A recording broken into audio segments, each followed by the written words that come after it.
Hello there. Thanks for joining me today on Dr. Teach Me to Parent. Remember, we're basing it on my book, Dr. Teach Me to Parent, and this is the book I recommend that you get. As a parent, it's a great workbook in just how you deal with issues in the family that come up with your children, and it's a good guide for you. Many different lessons on how to be an effective parent. So the book I recommend to you today, and we base a lot of our discussion on this particular book. Today's a special day. We have a guest from England joining us today, Mike Howard, and we'll be with him in just a minute and have him become part of our program and bring us kind of up to date in some of his thinking and experiences as he's traveled Hungary and England and a lot of other countries of the world, and what these countries and these people might contribute to us as an American family. But before we do, let me just introduce this little theme or little piece of poetry for you that I usually do every program, and this is from Audrey Hepburn, of all people, okay? She said this: "To plant a garden is to believe in tomorrow." And then let me add something to that, okay? To have children is also a belief in tomorrow. That's Audrey Hepburn, and that's my little addition to it. You see, you do things because there is a tomorrow. You live your life in a manner that there is a tomorrow. There's hope. There's promise. There's an opportunity, before us. And that's what children bring into our life. It's like what a garden brings into our life. It's what children bring into our life. A lot of opportunity, a lot of promise, and a lot of hope. So think of it that way, that you have children, you have your children, because you believe in tomorrow. Okay, now, let's take a look at our topic for today of introducing Mr. Mike Howard from England. Actually, you're from America. Yes. You're an American missionary to England. Yeah. But you have traveled basically the world. Yeah. You spent a lot of time in Hungary. Mm-hmm. You've spent a lot of time down in Africa. You've spent a lot of time in other countries. We're going to kind of ask you a little bit about those kind of experiences as you have traveled. But first of all, let's introduce you to our people and our audience. Where did you grow up? What was the kind of the essence of your little family as you grew up? Well, I grew up in San Diego, California. By the way, I want to start by thanking you for letting me be on the program. Sure. I personally have learned a lot from the program. Our family sit down and watch Dr. Hedberg's program almost every day. So we really appreciate it. And so it's a great honor for me to be here. Grew up in San Diego, California, and had a lovely family. My dad provided for us very well. He was an engineer, worked at General Dynamics, which there was a big famous plant down there in San Diego. And so he had a hard work ethic, a strong work ethic, and so kind of built that into our lives. We went on, my sister and I had a sister, have a sister, mm-hmm. and my parents are since deceased, but and she lives in Granada Hills, and so we both have a strong work ethic. We both work hard because of that influence that we have. You think that when you use the word a strong work ethic, which is something that we would like to promote, obviously, we want people to have a strong work ethic, did it interfere with family life? Did it enhance family life? Did it take your dad away from family life because he committed so much of his attention and efforts and energy to work to raise a family? Well, absolutely, yes. I think that is a big thing. My dad was always focused on his work. Sometimes he brought work home with him. Yes. So he's very focused on that. Of course, that's an issue a lot. Sure. So there's some pros and cons to all of this, of course. Yeah. But I mean, a good work ethic, you put that into balance. Yes. Is a good thing because it teaches you, and I assume you learned, yes, from him, that you have a good work ethic yourself. I mean, where you kind of put in your day's work. You're honest. Well, I'm a hard worker. Obviously, being on the mission field, we homeschool our children. We have various ministries and things we're planning throughout the year and events we're hosting. And so things get very busy. And so one of the things that I have to do is I have to make sure I make time for Teresa's my wife and my children. And we're also trying to teach them music and build into them in all kinds of areas. So I like that idea. This is kind of a multi-directional family. Yes, it is really, yes. School's important to you, obviously. Yes. But then you also are saying music and a lot of activities are very important yes, to you as a family. Yes. I guess that was because of you. maybe Teresa as well. I mean, that was part of your life. Yes. You know, you lived a multi-dimensional life too. Of, Yes. You know, having Yep. sports or whatever it was. Yes. Was it music or? I was music, and mainly music, but also sports. So my son is 13. He plays football. We call it football in England, so it's soccer in America. So he plays football in England. It's very big in England. Sure. So we've got him doing that. The girls are in gymnastics. My daughter likes horse riding, actually, both of my daughters, although we don't take them out horseback riding all the time. But anyways, they love the different activities, and they also love learning. So that's a big plus, and then they love music. So we incorporate all that into our family. And I'm the musician in the family. Teresa's not, but she's the mastermind. So we actually have a little band. We call ourselves the Van Trapp family, whatever. And so anyways, we go play at different conferences and things, and it's quite neat. We also do outreaches in the town center where we live, and at some of the open mic nights in Harrogate, some of the local pubs we go in and play. And so we're a tight-knit family in ministry and all that we do. I like what you said there, because, you know, that's a good example, you know, of what, for all of us, you know, is to live an active life as a family. Yeah, what you put into that is kind of your own interest and what's available to you and so on. But to live a pretty high active life. But the other part of it is to make sure your children are part of your activity. Yes. And you're part of their activity.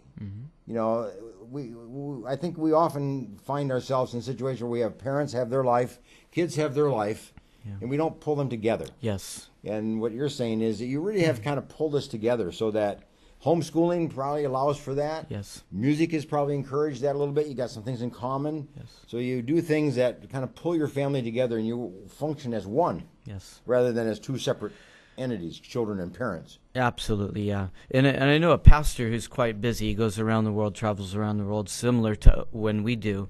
But sometimes he goes on his own. And what they do to make that a family unit when he can't be with his family is he'll basically draw the kids in. They'll pray together and say, okay, Daddy has to go here, but you're a part of that. If you get to partake of the fruit from that ministry and things like that. So obviously the pastorate can be a very busy career, lifestyle. A lot of people are. I mean, and yeah, we all are, yes, of course. But the interesting idea here is that you make it a point to draw your children into what you do. Yes. Whatever you do. Yes. It doesn't really matter so much in the sense of saying you have your skills and your abilities and your career and your profession, but you want your children to be part of that.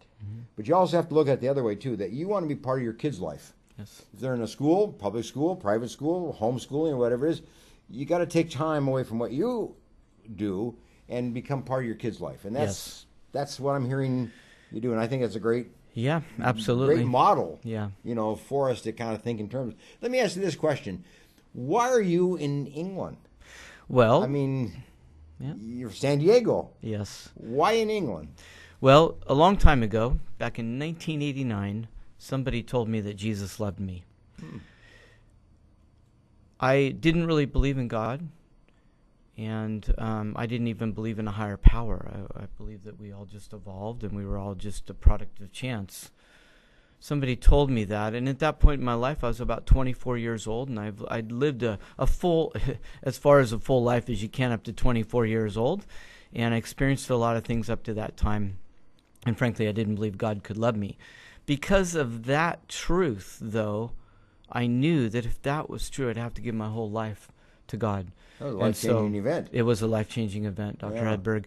And 3 years after that, I was presented with the opportunity to go to Hungary to tell people about this love that had so touched my life. That's why you went to Hungary. Yes. It was part of this commitment, you know, that you have a faith now, as of age 24, that you wanted, I guess, to share with others. Yes. And Hungary was the place. Hungary was the place. Why Hungary?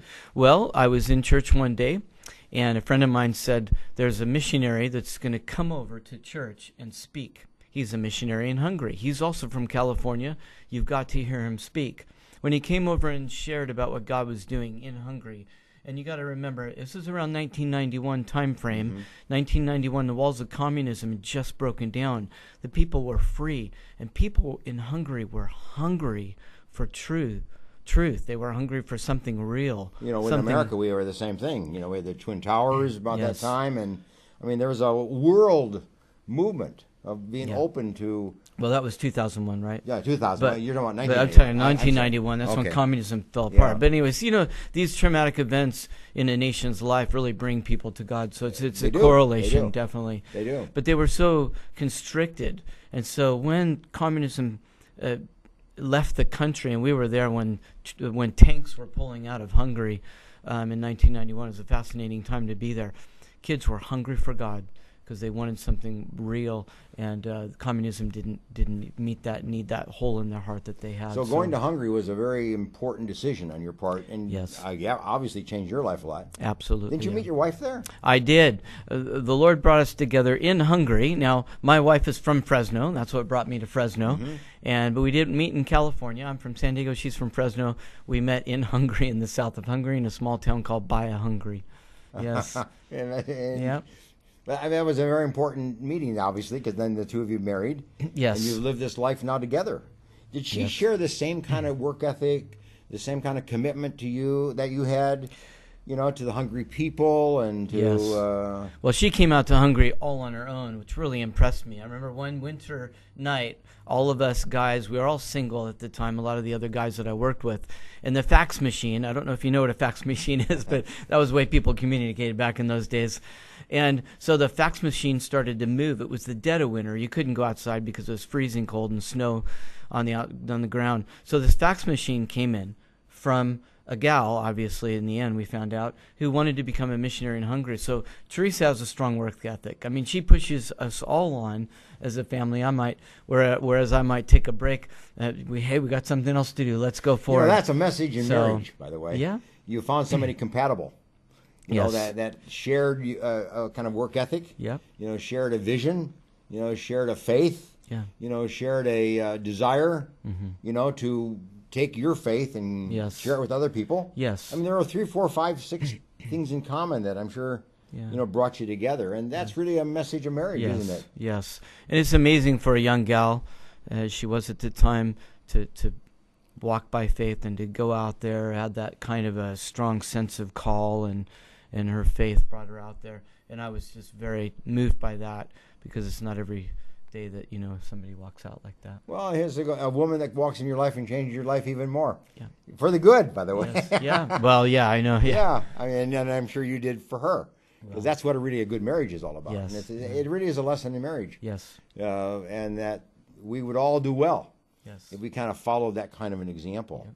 So that's great for you. Yeah. Hey, we're at a point to take a break and get yourself a cup of coffee. And come on back in just a couple minutes, and we're going to pick up with Mike Howard from England. And we're going to just kind of look at the issue of kind of how the English family and how this Hungarian family that he's come to know when his time in Hungary are able to teach us something. Yeah. Maybe, what we can learn from other cultures and other countries. We become so ingrained here in America that we think we're right and this is the only way to do things. But maybe we can learn from other cultures. So come on back. We're going to be with you in just a couple of seconds.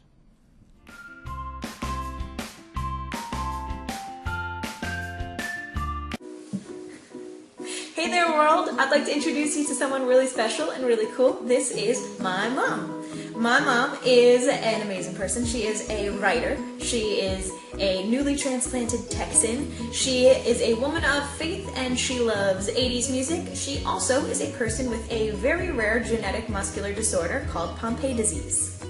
Pompe disease is a terminal, progressive illness.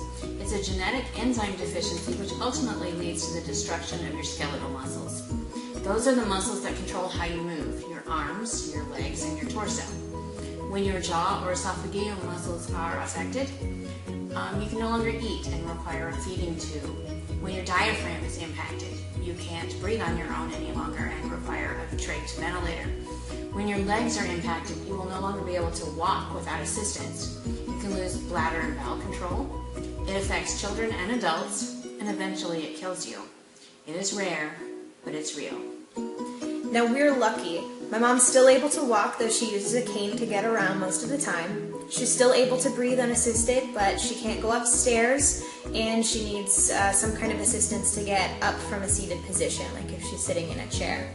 She has to examine every activity ahead of time to know if there are things like handicap parking, accessible buildings, and even functional bathrooms. All of her activities depend heavily on the weather. A windy day can be just as dangerous as an icy one.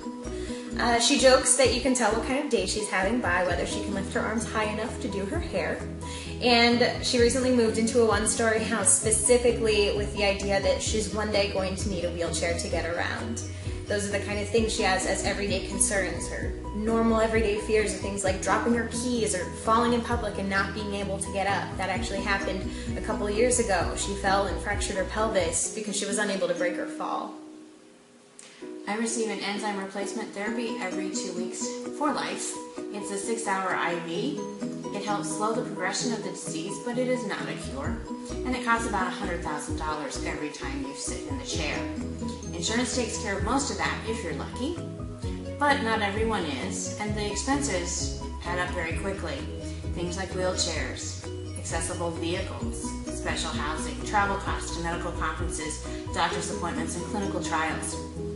Luckily, there is a group that helps families with Pompe handle these costs. The United Pompe Foundation is a group connecting funds with real people who need help. This was founded by a father whose son has Pompe disease, and they could not find the resources that they needed. They assist patients and their families with medical costs and other expenses that they need to survive day to day. Every little bit helps. There are a lot of things in life that we really take for granted, and sometimes the scariest things in the world are the things that you can't see. So today we're asking for you to help us shed a little light on a rare and scary disease. Please share this video with your friends, your family, strangers, anybody that you come across. Education is a big thing. It makes a big difference. And another way to make a really huge difference in someone's life is to go check out the United Pompe Foundation. Their website is in this video description. Click on it, check it out, and go ahead and donate some money if you're able to. Again, this is an organization giving real help to real people who are amazing and need it, like my mom. I love her, and thank you so much for helping us out. Thank you so much.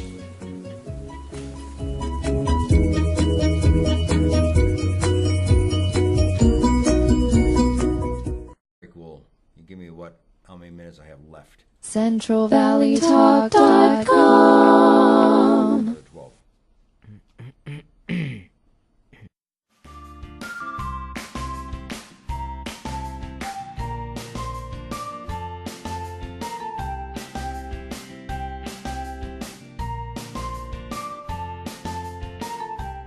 Okay, thanks for joining us again, coming back and picking up our discussion on the family, and particularly the intercultural family today. We're talking with Mike Howard, who is from San Diego, California. His wife's from Fresno, and they together are missionaries in England at the present time. They were in Hungary before that, and they do relief work or humanitarian work down in Africa and a couple different countries of Africa. And maybe, Mike, you could just share that a little bit with us as to, okay, let's take 4 countries you've been in primarily. Yeah. You visited, and Yep. of course you've been in other countries besides Yes, that. yes. But there must be some kind of a theme of family life that you see and you observe in these different countries. England has its family life. Hungary has its family life. Nigeria has its Right. family Yeah, life. yeah. Ethiopia has its family lifestyle. Yes. How do you put that together? What would you say you've learned from kind of the cultural observations you've made about family? Right. Well, I've come up with a bit of an acronym to kind of help me put this together, and the acronym is the word family. So we can kind of work off that, Dr. okay, Hedberg, sure. and talk about that. And some of this I've actually learned from Dr. Hedberg, so it falls right nicely into some of the things that he's been talking about on this program. So the first one is the letter F, and that's fun and faith. And I think these are important things to do within a family that helps build family cohesion and unity. To have fun. And I actually learned that from Dr. Hedberg. You've talked about that before. How it's good to get out from the daily routine and the grind of being hard at work, as we talked about the strong work ethic, and have some fun. One of the things we have done over the years in England is minister to the military. There's an American military base over there. And over the years, we've met several different kinds of families. One of the families that we met, that we fell in love with and became very close to, was actually, he was like the chief director of the whole base, basically.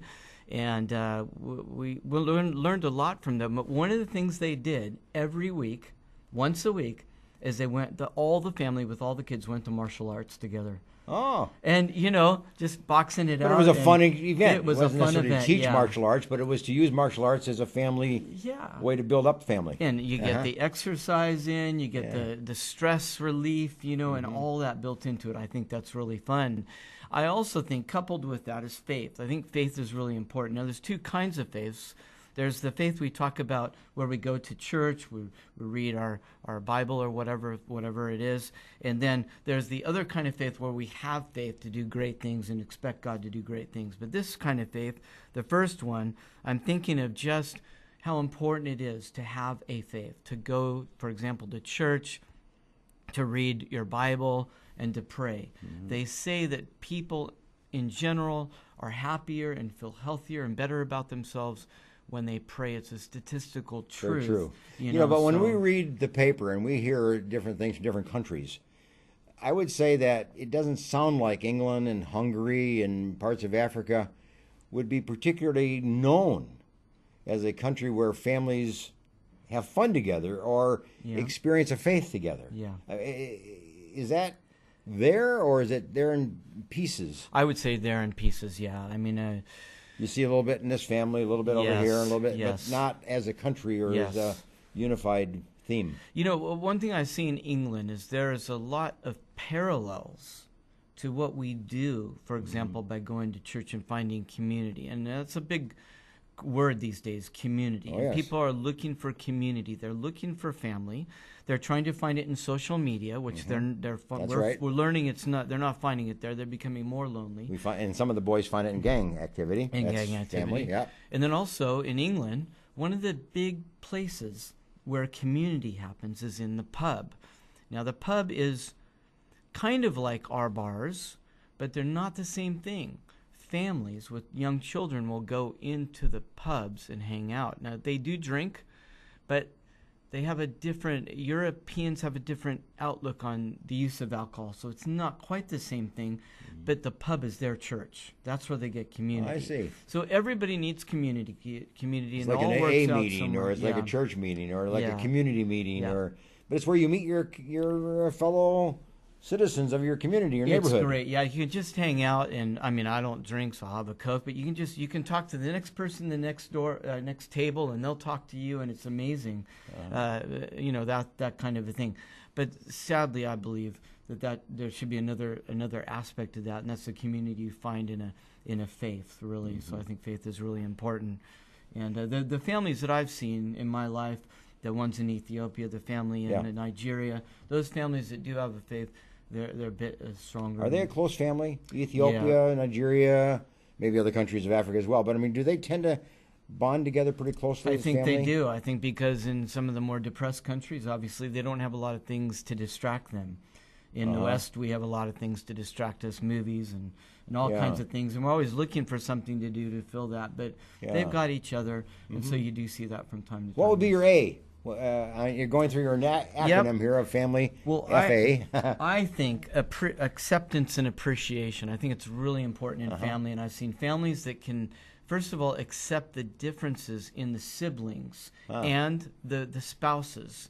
Yeah. If we can understand that we're all different, and not only accept that, but appreciate the differences.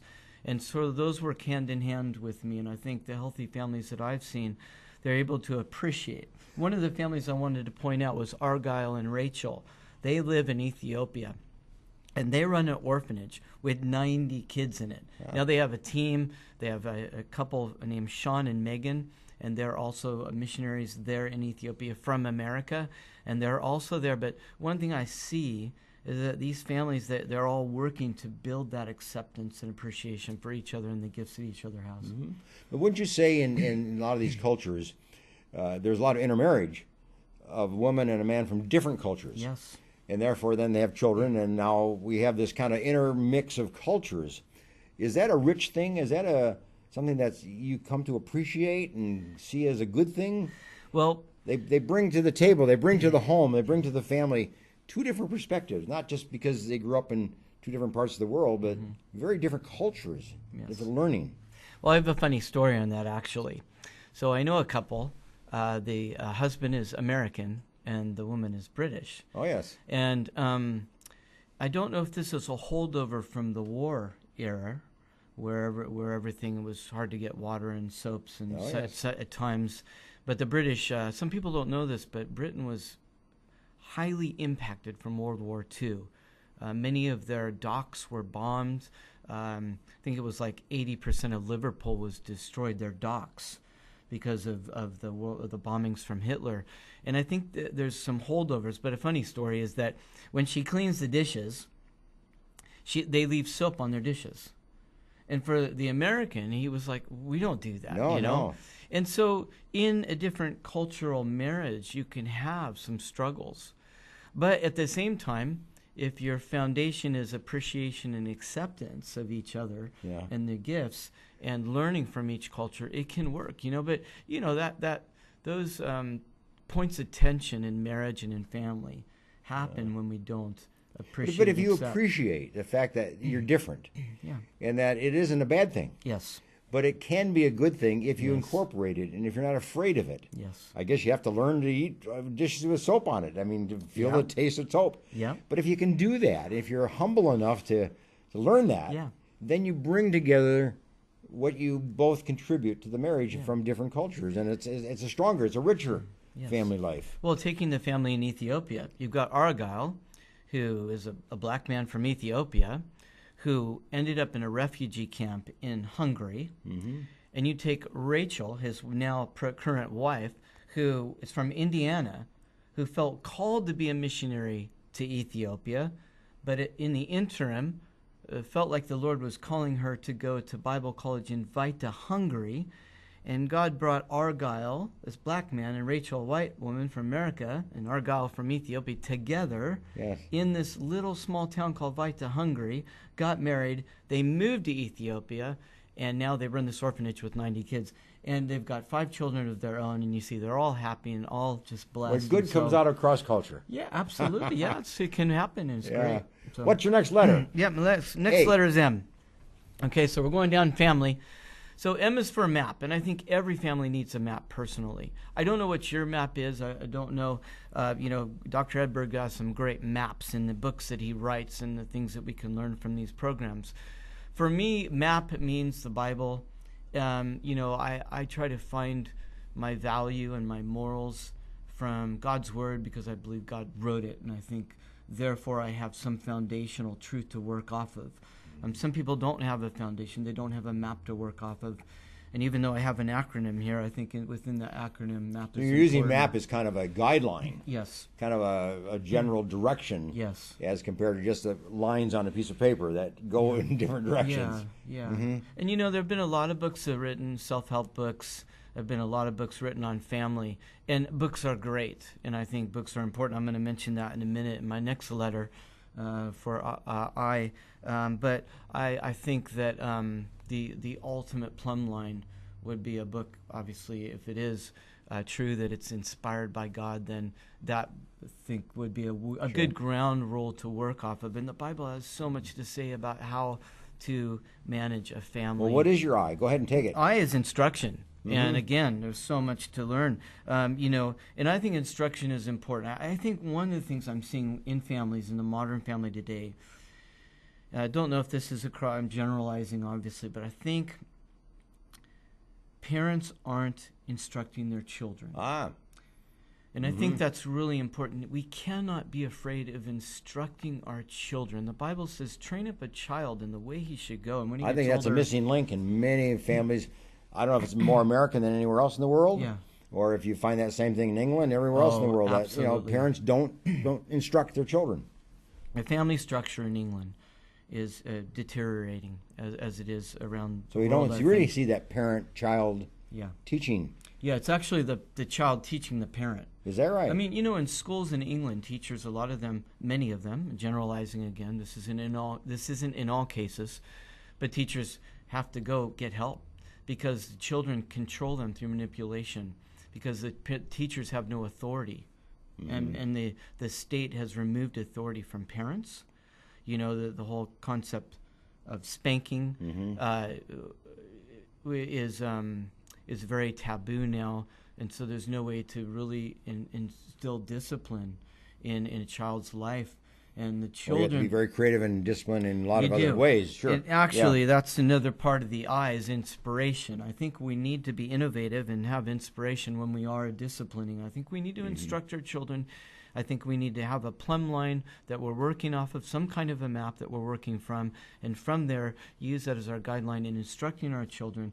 You know, and there's books out there I know for certain that they say that the brain connections for young adults don't happen until they're about 21 years old. Yes, yeah, brain develops until 24, 25. Yeah, right. So we don't think in those terms. We think a child is ready to make their own decisions. They're not, and we have to help. You know, them along that line, I've often said that parents are the first teacher a child ever has, and if that parent does not exercise their teaching right, and their teaching responsibility, and their teaching skill, it's a missed opportunity. Yes, absolutely. And what you're saying is that's missed around the world. Yes. It's maybe missed in America, very much so. And I think, you know, Dr. James Dobson speaks about this a lot in his books, about parenting is hard, and it's hard work.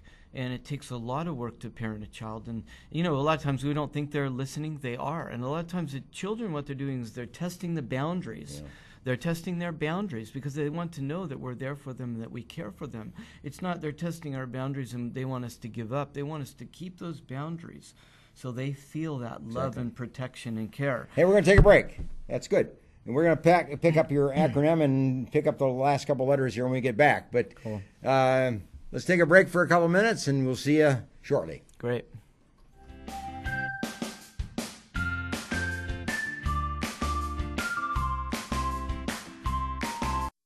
Green Gables Care Home is a 24-hour assisted living facility for the elderly, located in Clovis, California, offering spacious private and semi-private rooms which are wheelchair-approved, catering to the special person in your life who needs attention and wants to live in a loving home environment. The Green Gables Care Home has assisted living and secured homes for elderly persons with Alzheimer's, memory loss, and for your loved ones needing assistance with their activities of daily living. Call 559-307-0950 and visit GreenGablesCareHome.com.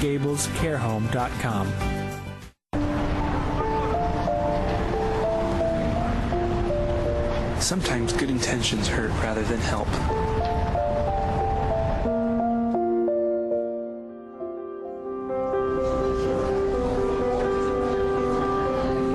For just $1.76 per meal, the Fresno Rescue Mission offers more than food. We offer hope. Please donate today. Do you need a locksmith? Layman's Lock and Safe Service and Repair is available for you. 559-228-1805. Gained a lot, learned a lot, and got a lot of love. If it weren't for the knowledge that I had gained from the classes at PCC, I probably wouldn't be the mom I am today. See, there it goes. I would love you to meet my son, Aaron. My situation was very difficult. I didn't know how my life was going to turn out. We graduated in June 2010, and we got married in July. And through family, the Pregnancy Care Center changed our lives. The Pregnancy Care Center was a huge, vital part in helping me walk through that pregnancy, in educating me and loving on me during that time.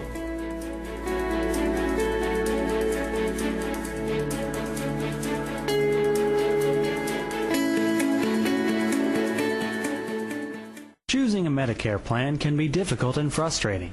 Susan Hatch can guide you through the Medicare maze and help find the right plan for you. Susan helps people understand the confusing and drastic changes that occur every year in Medicare. Susan will only recommend plans that will protect your assets and allow you to continue to see your personal doctor. As a 100% independent agent, Susan is not controlled by any particular insurance company to steer a person onto any one particular plan. Susan was awarded the #1 Medicare supplement agent in California. Look for Susan's Medicare question and answers every Monday in the Fresno Bee. Call Susan at 559-307-2287 and visit MedicareToday.net. CentralValleyTalk.com.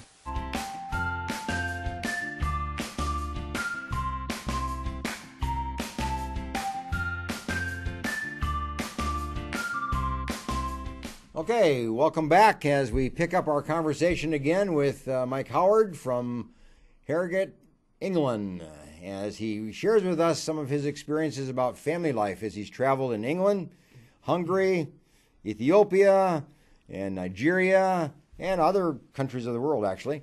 And Mike, in the process of that, you've watched families, you've observed families, you've interacted with families, you've shared your family life with their family life, and family is important to you, as you said earlier. Yes. And you've come up with this kind of acronym of what describes family, in particular family around the world, kind of an intercultural family.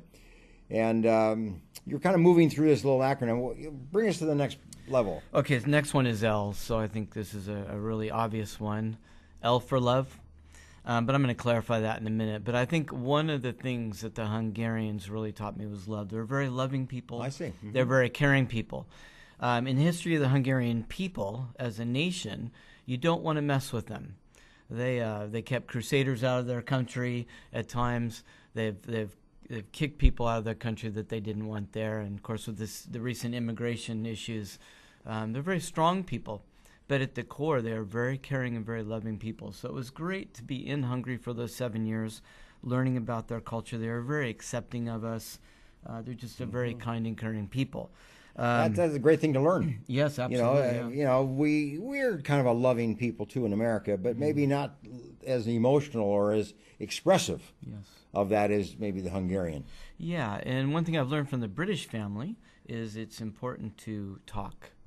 Talking is important. And I think to love, we need to listen. And that's something I've learned in my own marriage.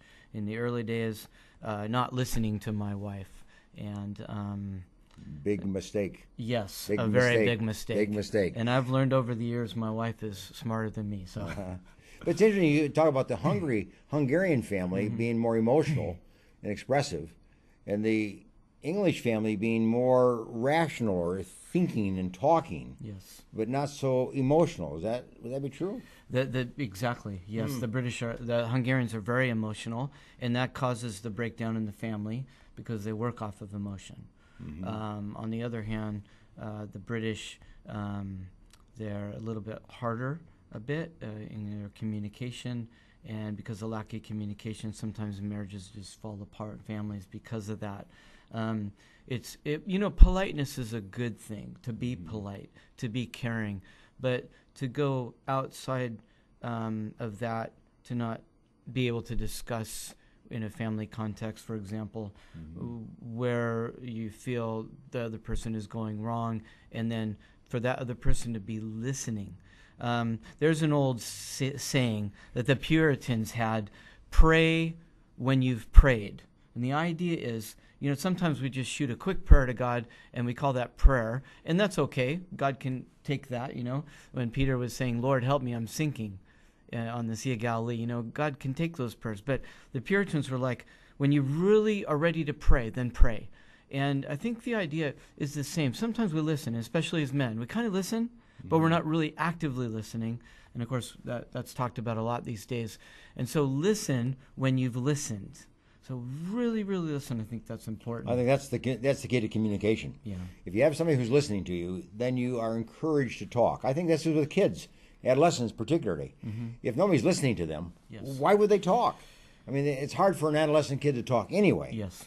But if nobody's listening, truly listening, they just give up and don't talk at all. Yes. But if somebody's out there listening and asking questions and interacting with them and following the line of thought, yes, adolescent kids open up. Yes, and as I said, I've learned a lot in my own marriage, because I would listen, but I also wouldn't apply what I was listening to.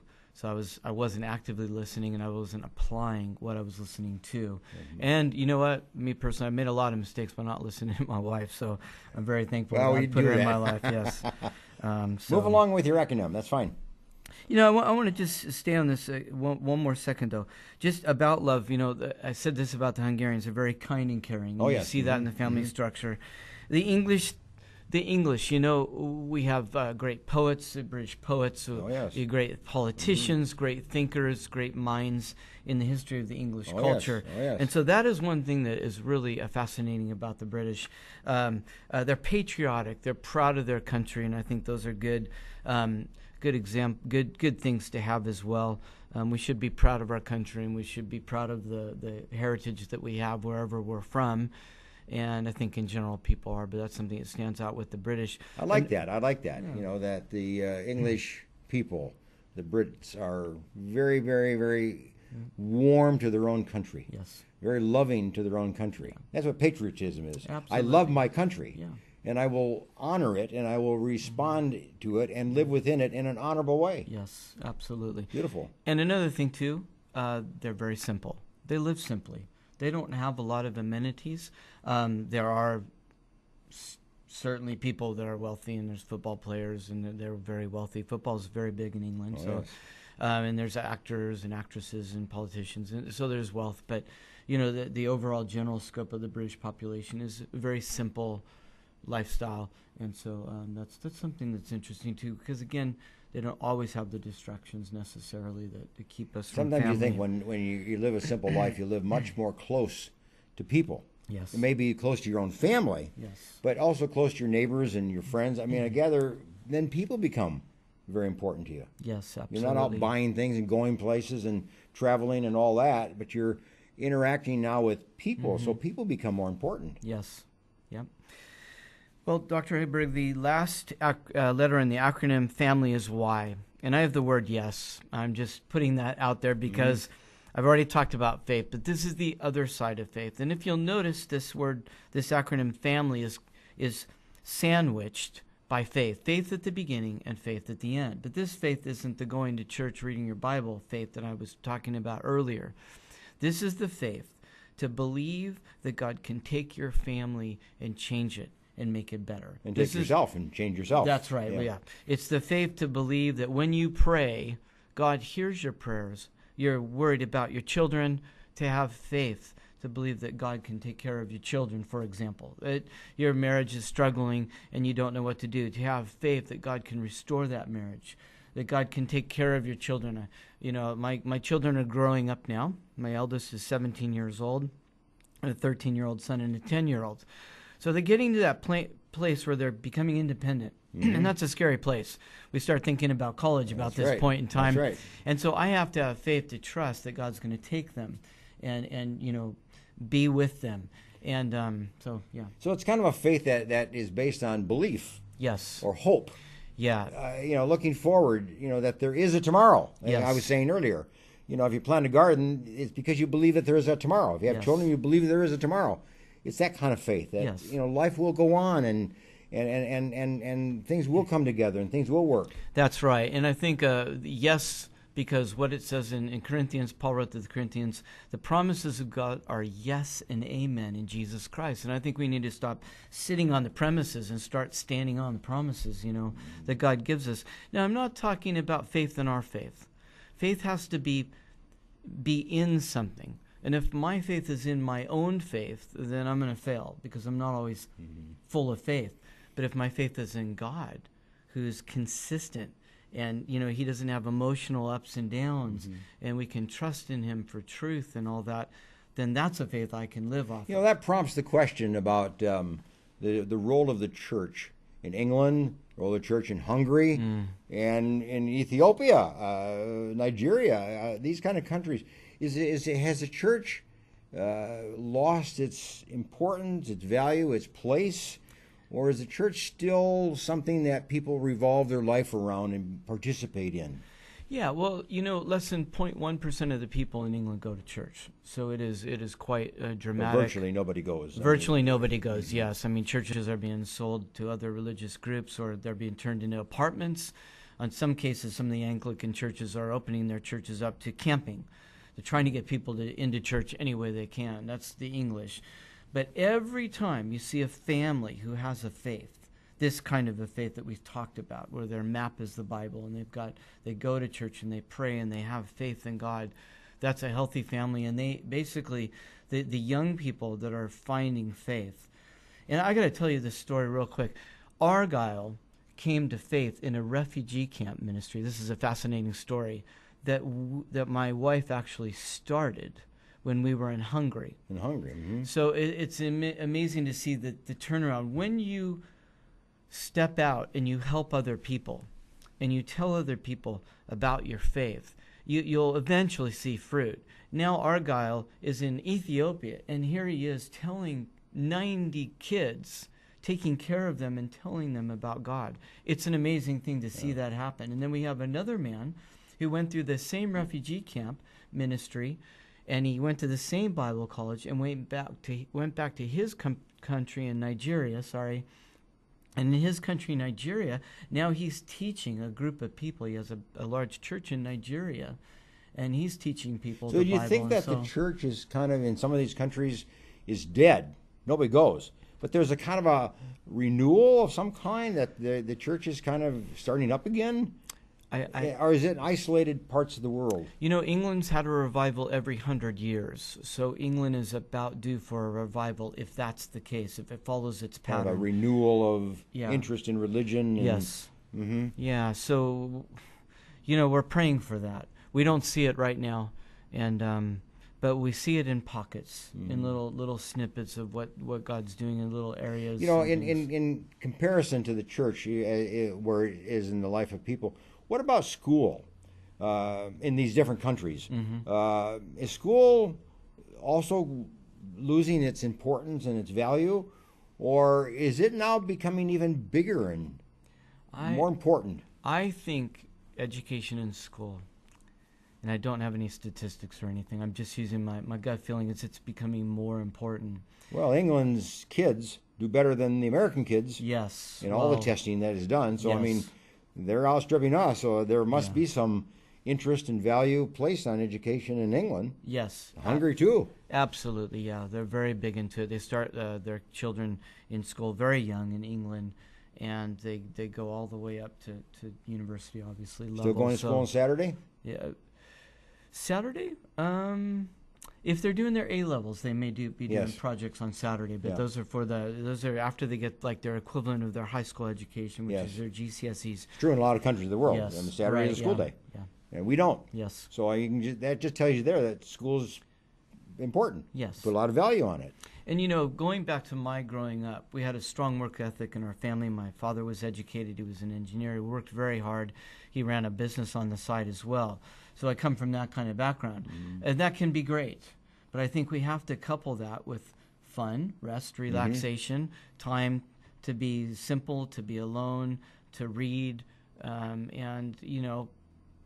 think, I didn't mention this. I briefly touched on it, but I think social media compounds our lives, making it more busy, making it seem like we have friends and we have that community when we don't actually, and it's making kids more lonely. You see this all around the world, kids with their little phones, even down in Ethiopia. And yeah, absolutely. Is that right? I mean, they don't have some of the small towns. We went to South Africa and ministered to some school there, and when we were going through the rural area, it was a what do they call those areas? Sorry, it was a very depressed area in this particular area, a township, and these kids had nothing, so, and a lot of drugs, and obviously where there's poverty, that happens a lot. But you turn the corner in the bigger cities where they've done okay. They've got their phones and they've got their games and everything. And you see this across the board. Yes. It's a sad thing that you'll see two people walking down the street and they're on their phones. Instead of talking to each other, they're on their phones. That's all the way around the world. And they're I thought sitting that was down at a American. restaurant. No, it's all over the world. Yeah, so it's pervasive. It's systemic. Yeah. Uh-huh. So yeah, I mean, technology can be great. I can't drive without a GPS. I get lost all the time, and of course we go all over the place. So I'm so thankful for GPSs and things. But technology can be great. Is the family in England, Hungary, permissive? We try to control our kids. We have structure, organization, and put things in place, and kids are involved in different activities and so on. We kind of orchestrate the child's life. Do they do that in England? Is that, or is that more loose, where kids kind of decide what they're going to do and they do it? Well, it's an interesting thing, and if you're British and watching this program, if I said anything that's offensive, please forgive me. I don't have a handle on all the families in England, and I don't want to say anything that may be offensive or wrong, the wrong perspective. But generalizing, one of the things about the British that's quite unique, I think, and a good thing to some degree is the uniforms they wear at school. Yes. And they're taught to be polite. Yes. And I've been in some of those assemblies, and I'm telling those teachers, they are on those kids. Those kids come into that assembly, and they have to be as quiet as a mouse. They are not allowed to talk, and they get really yelled at if they do. Is that right? I think that kind of ethic is good. Mm-hmm. At the same time, could be a bit restrictive, and yet kids grow up quite well in England and with promising careers and contributors not only to the local community but the country and the nation. Oh, you look at the world and the world, events. yeah. I mean, the English people have contributed enormously. Yes. I think there's some good and there's some bad. I think some of that can be bad too, in that we maybe oppress feelings for the sake of being polite. So we're not open or honest with our feelings, and that stifling goes into the family life. And then what do you have? You have families that are disconnected from one another and not talking. Nobody's What about listening. Ethiopia? What about Nigeria? Well, are the children there pretty controlled?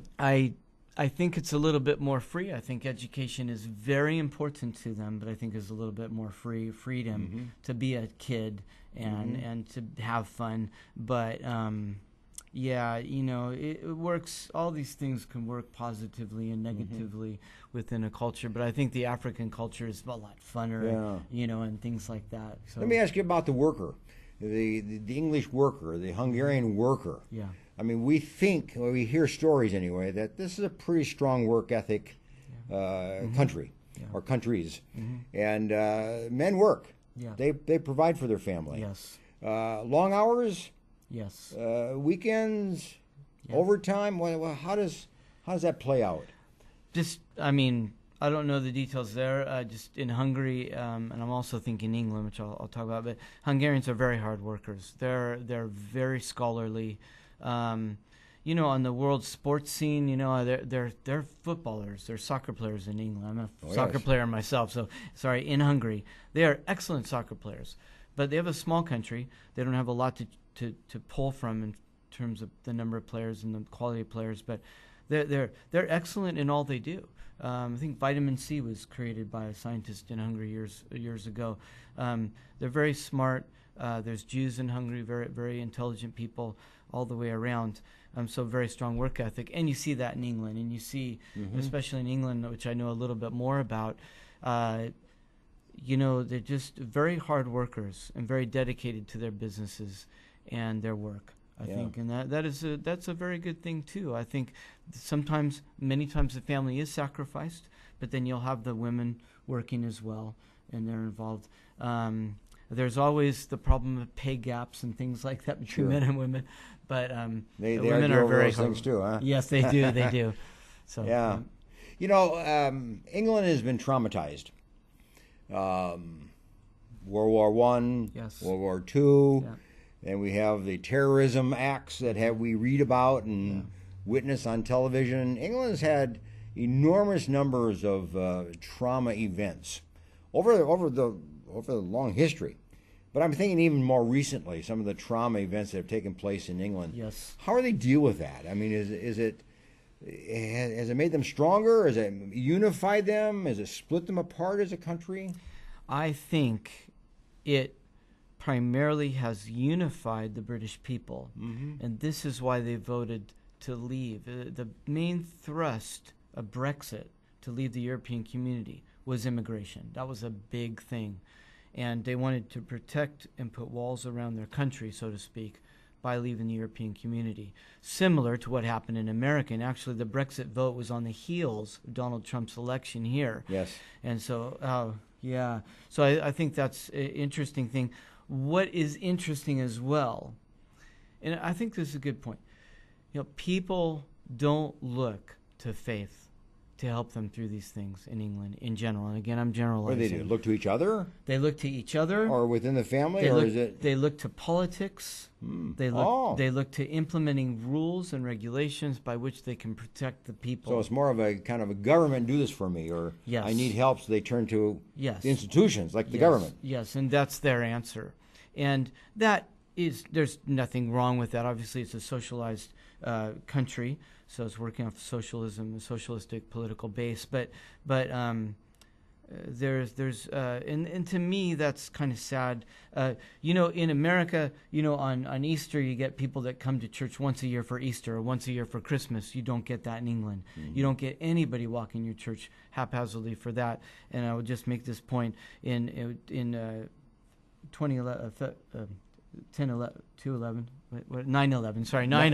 Yeah. Sorry about that. In 2000, all the churches were packed. People went to church to right. find an answer. It didn't last for long, but it was there.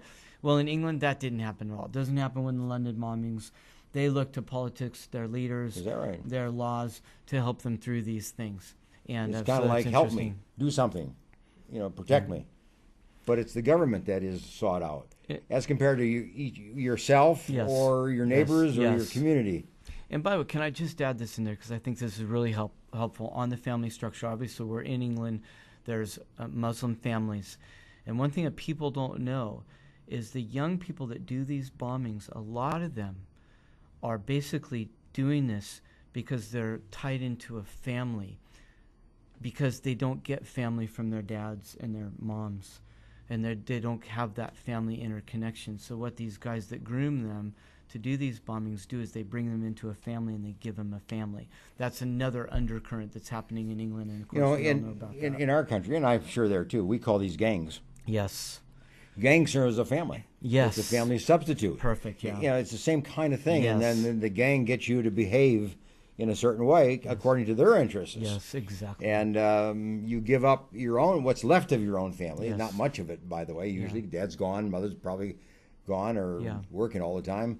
And so you're a loner. Yeah. So you identify with a group of guys that will take you in and become your friends and then become your family. And the ideology, you adopt that because of the friendship, the connection. So that's quite simple. So they're not necessarily into the ideology all the time. They're into it for the friendship and that's the family very good. and all that. Yeah. So. Good.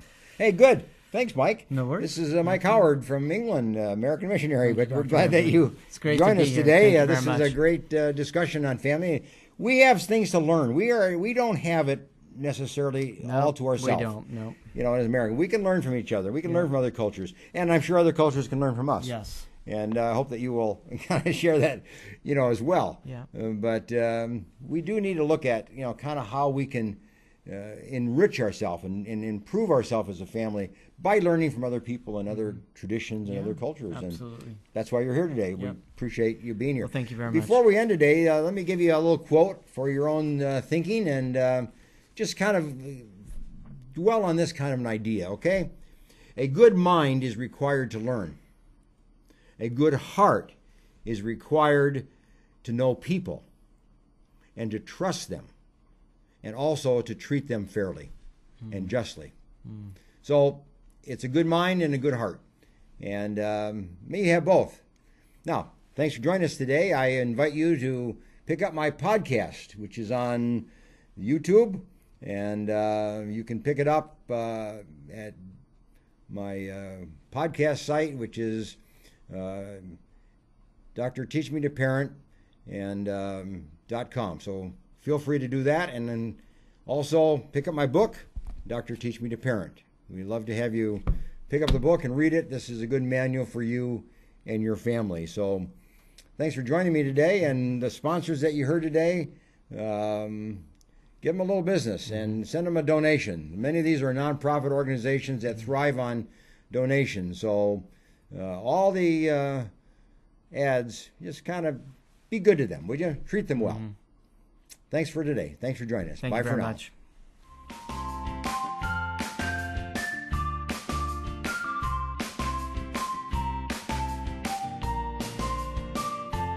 CentralValleyTalk.com